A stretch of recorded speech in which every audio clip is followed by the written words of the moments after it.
कता हो र दर्शकहरू आजको आन्दोलन चाहिँ शान्तिपूर्ण नै देखिन्छ एकदम शान्तिपूर्ण नै छ आन्दोलन चाहिँ एक किसिमले हेर्ने हो भने चाहिँ रमाइलो नै भइरहेछ यता नाचगान गर्दै मागहरू आफ्ना पुरा गर्न आग्रह गरिरहेका छन्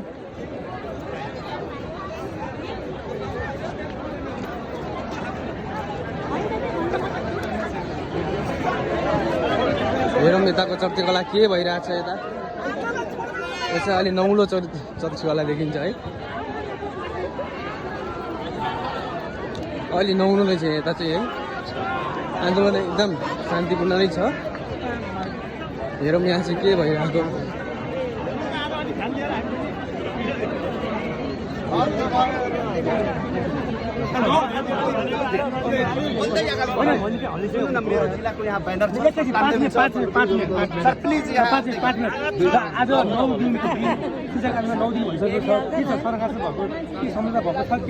अब अहिलेसम्म सम्झौताको जहाँसम्म कुरा छ सम्झौता अघि नै भइसकेको छ म यो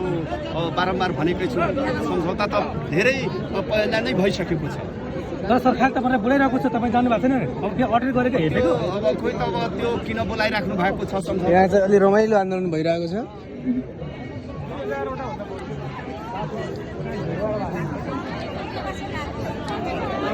काठमाडौँ केन्द्रीय अनिश्चितकालीन विरोध कार्यक्रम चलिरहेको छ यता चाहिँ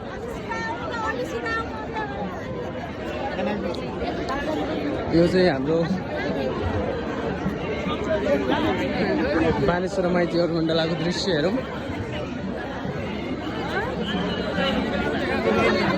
दोस्रो दिन आजको दिन चाहिँ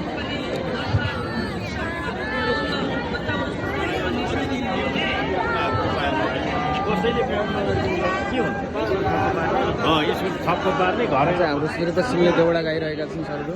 एकदम रमाइलो र शान्तिपूर्ण आन्दोलन जारी चलिरहेको छ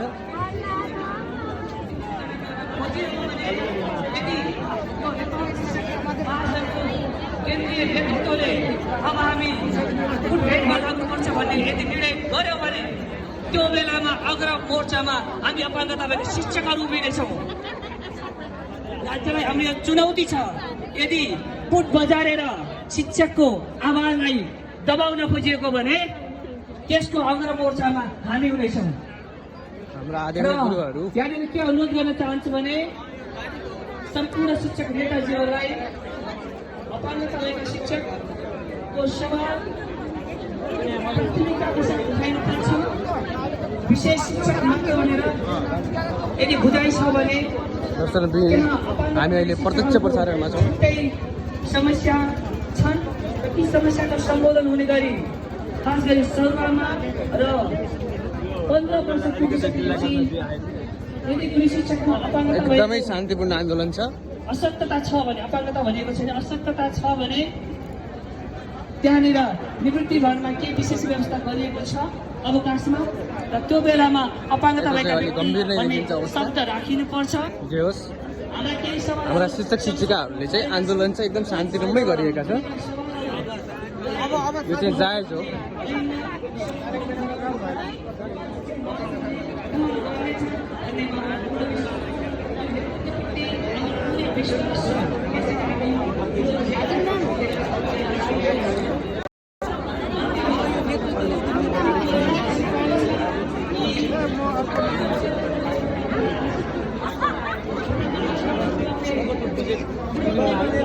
भेटिहालिन्छ